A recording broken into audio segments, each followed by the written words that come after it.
শিলিগুড়ির বিজেপি প্রার্থী শঙ্কর ঘোষ তিনি ভোট দিলেন বিজেপি প্রার্থী শঙ্কর ঘোষ। শিলিগুড়ি বিধানসভার বিজেপি প্রার্থী শঙ্কর, তার বিপরীতে এবারে তৃণমূলের প্রার্থী গৌতম দেব, যিনি কিনা শিলিগুড়ি শহরের মেয়র, তিনি এবারে বিধানসভা নির্বাচনে তৃণমূলের প্রার্থী হয়েছেন।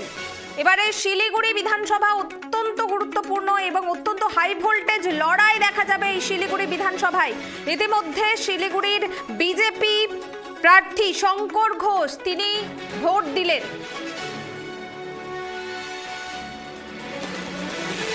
সাধারণ মানুষের মতোই তিনি লাইনে দাঁড়িয়ে ভোট দিলেন এদিন এবং পোলিং এজেন্টদের সঙ্গেও কথা বলতে দেখা যায় তাকে। আমরা নজর রাখছি শিলিগুড়ির দিকে। অত্যন্ত গুরুত্বপূর্ণ এই শিলিগুড়ি বিধানসভা। এবারে শিলিগুড়িতে বিজেপি প্রার্থী শঙ্কর ঘোষ এবং তৃণমূলের থেকে প্রার্থী হয়েছেন তৃণমূলের পোড় খাওয়া নেতা এবং শিলিগুড়ির মেয়র গৌতম দেব। এবারে শিলিগুড়িতে হাই ভোল্টেজ লড়াই দেখা যাবে। ইতিমধ্যে শঙ্কর ঘোষ তিনি তার ভোটদান করলেন।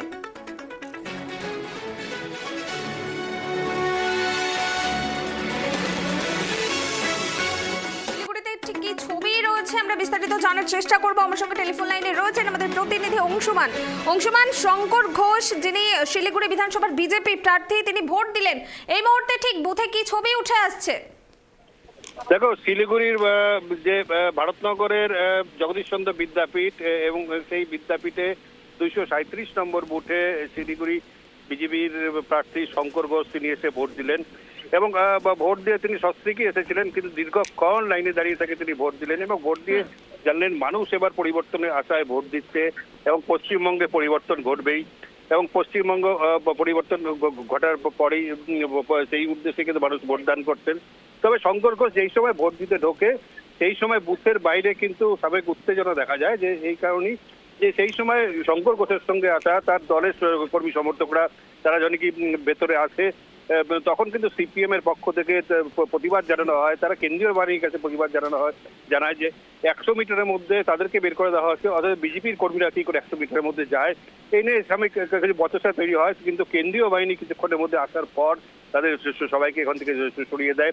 তবে এই যে ভোট গ্রহণ যে কেন্দ্র, সেখানে কিন্তু আরেকটা কথা জানিয়ে রাখি, একটি মেয়ে তিনি ভোটদানে এসেছিলেন, ভোট দিতে এসেছিলেন, এসে দেখেন যে তার ভোটটা কিন্তু দেওয়া হয়ে গিয়েছে। তিনি প্রতিবাদ করেন, চ্যালেঞ্জ করেন এবং তারপরে সেখানে চিৎকার করতে করতে রাগে ক্ষোভে বেরিয়ে যেতে থাকেন।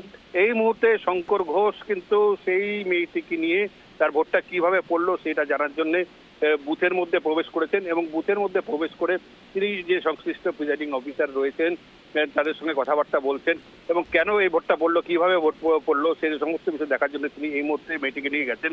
অর্থাৎ এক কথা যে ভারতনগরে যে শিলিগুড়ি কেন্দ্রের এই যে ভোট গ্রহণ কেন্দ্র এবং সেই কেন্দ্রে কিন্তু সাময়িক উত্তেজনা দেখা দিল, এখন কিন্তু সেই উত্তেজনাটা আর নেই।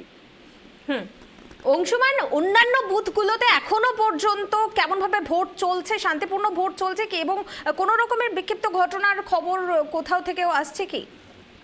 দেখো, শিলিগুড়ি যে বিধানসভা কেন্দ্র, শিলিগুড়ি বিধানসভার কেন্দ্রে সাধারণত শিলিগুড়ির মানুষ এখানকার শান্তিপূর্ণভাবেই ভোট দিয়ে থাকেন, কোনো রকম কোনোদিন উত্তেজনা বা গন্ডগোলের আশঙ্কা থাকে না। তবে সাময়িক কিছু কিছু বুথে উত্তেজনা অবশ্যই হয়, তবে এখনো পর্যন্ত যা খবর রয়েছে সমস্ত কিছু শান্তিপূর্ণভাবে চলছে। তবে সকাল 10টা পর্যন্ত শিলিগুড়ি কেন্দ্রে এখনো পর্যন্ত প্রায় 28% ভোট পড়ে গেছে বলে আমরা জানতে পেরেছি। যদিও সরকারিভাবে সমস্ত তথ্যটা এই মুহূর্তে এসে পৌঁছেনি, তবে সাময়িকভাবে বিবেচনা করে আমরা বিভিন্ন সূত্র জানতে পেরেছি যে 28% ভোট হয়ে গেছে। তবে ভোট কিন্তু সমস্তটাই শান্তিপূর্ণভাবে চলছে এবং যা বিশেষ করে বেশ কিছু মানুষজন যারা অসুস্থ তাদেরকে বিভিন্ন হুইল চেয়ারে নিয়ে আসা হচ্ছে বা কোনো টোটোতে বা অ্যাম্বুলেন্সে করে নিয়ে আসা হচ্ছে। কেন্দ্রীয় বাহিনী এবং রাজ্য পুলিশ বাহিনী তাদেরকে সহায়তা করে ভোট কেন্দ্রে নিয়ে যাচ্ছেন, যাতে তারা ভোট দিতে পারে সেই ব্যবস্থা করে দিচ্ছেন। তবে একটা কিন্তু অদ্ভুত একটা দেখা যাচ্ছে যে এই প্রত্যেকটা বুথে সকাল থেকে মানুষের কিন্তু দীর্ঘ লম্বা লাইন, অর্থাৎ প্রত্যেকেই ভোট দিতে কিন্তু যাচ্ছেন। একটাই কারণ, সবার মনের মধ্যে একটি কিন্তু সংশয় রয়েছে, একটা ভয় রয়েছে, যদি এবার ভোটটা না দেয় তাহলে তাদের যদি লিস্টের থেকে ভোটার লিস্টের থেকে নাম কাটা যায় তাহলে তারা একটা বিপদের সম্মুখীন হবে। সেই কারণেই কিন্তু সমস্ত বুথগুলোতে সকাল থেকে ভোটারদের লম্বা লাইন লক্ষ্য করা যাচ্ছে।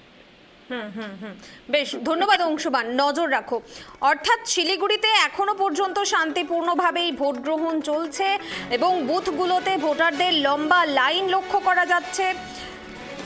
নিরাপত্তা নিশ্চিত করতে মোতায়েন রয়েছে কেন্দ্রীয় বাহিনী, রাজ্য পুলিশ। ইতিমধ্যে শিলিগুড়ি বিধানসভা কেন্দ্রের বিজেপি প্রার্থী শঙ্কর ঘোষ নিজের ভোটাধিকার প্রয়োগ করলেন।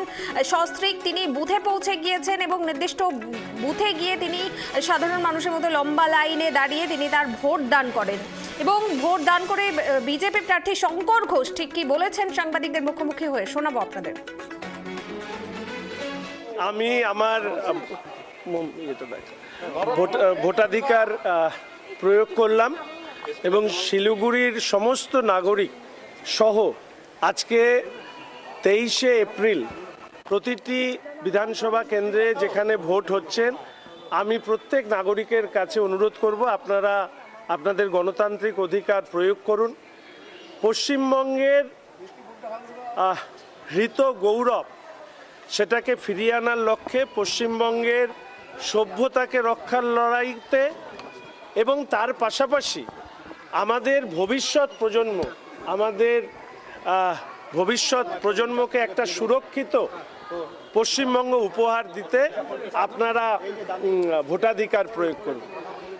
আজকে 23শে এপ্রিল পশ্চিমবঙ্গের মানুষ ভোট দিচ্ছে এক অন্ধকারময় অরাজক পরিস্থিতি যেটা রাজ্যকে গত 15 বছর ধরে গ্রাস করেছিল, সেই পরিস্থিতিকে বদলে দিতে পশ্চিমবঙ্গে নতুন সূর্য উদয় করবার জন্য আমাদের রাজ্যে এবার ভোট হচ্ছে সরকার পরিবর্তনের জন্য, এবার ভোট হচ্ছে ডাবল ইঞ্জিন সরকার তৈরি করবার জন্য, এবার ভোট হচ্ছে মাননীয় প্রধানমন্ত্রী নরেন্দ্র মোদী মহাশয়ের বিকশিত ভারতের সঙ্গে বিকশিত পশ্চিমবঙ্গকে মিলিয়ে দেওয়ার জন্য। আর সর্বশেষে আমি শিলিগুড়ির মানুষ আপনাদের প্রত্যেককে আমার অন্তরের কৃতজ্ঞতা জানাচ্ছি। কালো পয়সার ছড়াছড়ির মাঝখানে দাঁড়িয়ে শুধুমাত্র ভালোবাসার ঝুলি হাতে নিয়ে আমি আপনাদের কাছে পৌঁছেছি। যে ভালোবাসা, যে স্নেহ, যে আপন করে নেওয়ার মানসিকতা আপনাদের, আমি আপনাদের কাছে চির ঋণী এবং আমি কথা দিচ্ছি যে আমাদের সরকার প্রতিষ্ঠা হওয়ার পরে শিলিগুড়ি শহর এবং উত্তরবঙ্গকে আমাদের উত্তর পূর্ব এবং উত্তরবঙ্গের মূল ভরকেন্দ্র হিসাবে প্রতিষ্ঠা করব এবং আমাদের শিলিগুড়ি এবং উত্তরবঙ্গের মানুষের যে উন্নয়নের প্রত্যাশা, সেই প্রত্যাশাকে পূরণ করব। এটুকু কথা দিচ্ছি যে শিলিগুড়ি হিলকাট রোডে কোনো ডাক্তারবাবু বা একজন সাধারণ নাগরিক সে মার খেলে দুষ্কৃতীরা অবশ্যই গ্রেপ্তার হবে। এটুকু আপনাদের ভরসা দিচ্ছি। সরকার গড়বার পরে আমরা নিশ্চিতভাবে কোনো ব্যবসায়ের উপরে কোনো দুষ্কৃতী আঘাত করলে আমরা তাদেরকে গ্রেপ্তার করব। এটুকু কথা দিচ্ছি শিলিগুড়ি শহর যে ড্রাগসের আওতায় চলে এসছে, সেই ড্রাগস মুক্ত শিলিগুড়ি শহর গড়ে তুলব। এবং সর্বশেষ বলবো যে আমাদের শহর এক অর্থে ব্যবসায়ীদের শহর, ট্রেডিংয়ের শহর। শিলিগুড়ি শহরে আমার লক্ষ্য থাকবে যে আমাদের শিলিগুড়ি শহরের গড়পড়তায় মানুষের ইনকাম 10 থেকে 12 হাজারের বদলে আমরা চেষ্টা করব 20 থেকে 22 হাজার টাকা গড়পড়তায় অ্যাভারেজ ইনকামে নিয়ে যাওয়ার। এবং সর্বশেষে সবাইকে ধন্যবাদ। আজকে সবাই শান্তিপূর্ণভাবে শিলিগুড়িতে ভোট দিন, আপনার যাকে পছন্দ তাকে ভোট দিন। যারা কেন্দ্রীয় বাহিনী এসছেন তারা অত্যন্ত দক্ষতার সঙ্গে কাজ করছেন। রাজ্যের সরকারি পুলিশ যারা আছেন তাদেরকে যে দায়িত্ব দেওয়া হয়েছে তারা কাজ করছেন। কোথাও একটু আধিকারিকদের বলবার ক্ষেত্রে কোনো ধরনের ত্রুটি থাকবার কারণে তাদের একটা দুটো ক্ষেত্রে আমি দেখলাম যে একটু সমস্যা হয়েছিল, কিন্তু এক্ষেত্রে সেই পুলিশ যারা আধিকারিকরা যারা ভেতরে ছিলেন তাদের কোনো দোষ নেই, তাদের আধিকারিকরা তাদেরকে সঠিকভাবে বোঝাননি বলে এই ধরনের সমস্যা হয়েছিল। এবং আমি আশা রাখি সামগ্রিকভাবে নির্বাচন যেভাবে শান্তিপূর্ণভাবে হচ্ছে সেটা একেবারে শেষ অবধি হয়, এইটুকুই আমি আবেদন রাখছি।